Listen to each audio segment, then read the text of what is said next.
Mesdames, Mesdemoiselles, Messieurs, bonjour, bienvenue en cette nouvelle semaine pour de nouvelles aventures autour de la paracha Shavua. Donc la semaine dernière, c'était donc la paracha Toldot. Donc cette semaine, c'est paracha Vayetse.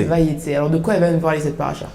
Alors nous avons laissé Yaakov encore chez ses parents, mais Yaakov devait fuir. Il vient de recevoir la bénédiction de son père Yitzhak, puisque c'est Rebecca, qui lui a demandé de prendre cette bracha, mais ça n'est pas du goût de Esav, son frère, et donc Esav va le pourchasser, il va souhaiter le faire mourir, et donc Rivka conseille à son fils Yaakov de quitter Beersheba et de se rendre à Haran, chez son frère Lavan. Alors qu'est-ce qui va se passer durant ce voyage? Alors, durant ce voyage, il va se passer beaucoup de choses. Alors, on nous en dit un petit peu dans la paracha, on nous en dit encore beaucoup plus dans les midrashim, c'est-à-dire dans les récits qui sont autour de la paracha et qui nous sont transmis par nos sages. On sait par exemple que Yaakov, avant de se rendre à Haran, s'est rendu dans la yeshiva de Ever, où il y a passé 14 années pour étudier la Torah jour et nuit. On dit qu'il n'a pas dormi pendant ces 14 années, ou s'il a dormi, on va être un peu plus rationnel, il a dormi sur un stander, et pour ceux qui ne savent pas ce que c'est une sorte de pupitre, et c'est sur ce pupitre qu'il a dormi pendant ces 14 années pour ne pas perdre une minute, de manière à se renforcer dans l'étude de la Torah. Donc il entreprend ses 14 années d'études, il continue son voyage, alors il arrive chez Lavan. Avant d'arriver chez Lavan, oui, il arrive d'autres événements. On va en citer deux majeurs dans la paracha. Le premier, il n'est pas évoqué dans la paracha, mais c'est là encore les midrashim, les commentateurs qui nous en parlent. Il est poursuivi par Eliphaz. Eliphaz, c'est le fils de Esav qui veut le tuer, donc il a demandé à son fils de le poursuivre. Eliphaz est partagé, d'abord parce que il est comme son père, il veut faire la mitzvah de Kivud Avim, c'est-à-dire du respect des parents.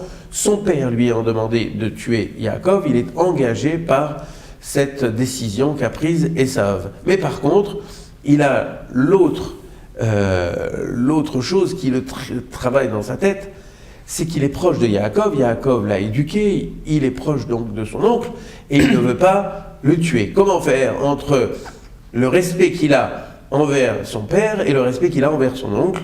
Yaakov trouve la solution, il lui dit voilà, écoute, au lieu de me tuer, tu vas me dépouiller de tous mes biens, tout simplement parce qu'on considère que lorsqu'on est dépouillé de tous ses biens, c'est-à-dire lorsqu'on est pauvre, on a perdu toute chose matérielle, on est considéré comme mort. Alors il lui dit voilà, prends-moi tous mes biens et je serai considéré comme mort, tu auras donc respecté la volonté de ton père et tu ne m'auras pas tué. D'accord. Donc il se fait dépouiller par Eliphaz. Qu'est-ce qui lui arrive d'autre avant? Alors, avant d'arriver à Haran, il va passer par le Har Amoria. Il s'est dit qu'il n'a pas prié. Il va passer la nuit sur le Har Amoria, le futur lieu d'édification du Beth Amikdash.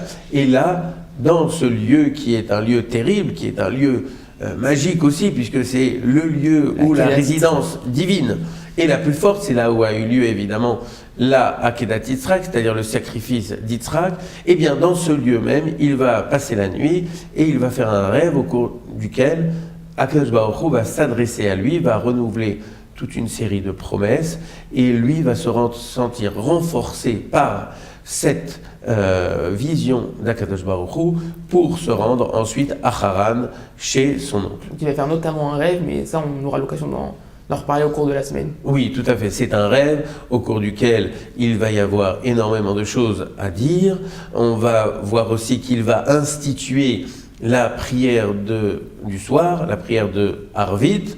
Donc tout ça, on va vous en parler au cours des prochains jours. Mais rendons-nous à la prochaine étape de cette paracha, c'est l'arrivée à Haran, le lieu de résidence de la famille d'Abraham, d'Yitzhak, de Rivka, donc de cette famille spéciale d'Abraham, et là, il va se rendre là-bas pour trouver une épouse. Ou plusieurs. Oui, il se trouve que finalement, au lieu d'avoir une épouse, il va en avoir plusieurs, mais ça c'est toute la paracha, c'est le cœur de la paracha. Yaakov est épris de Rachel, il souhaite l'épouser. Finalement, il va épouser par un concours de circonstances extraordinaires, et ça aussi on vous en parlera dans les prochains jours, il va se retrouver marié avec Léa, l'épouse qui ne lui était pas a priori destinée. Et il épousera Rachel finalement par la suite? Alors, ça n'était pas prévu, mais Lavan lui propose d'épouser également Rachel, et donc il va épouser successivement à 7 jours d'intervalle Léa, puis ensuite Rachel. Donc il me semble qu'il troque, entre guillemets, ce mariage contre 7 années de travail chez son oncle. Alors il est un petit peu triste, Yaakov, d'arriver chez Lavan dépouillé, on vient de le dire, par Eliphaz. Le serviteur de son grand-père était arrivé avec une énorme quantité de cadeaux à donner à Lavan et à son père pour obtenir le mariage entre Rivka et Yitzhak. Finalement, lui se retrouve sans rien à proposer à Lavan.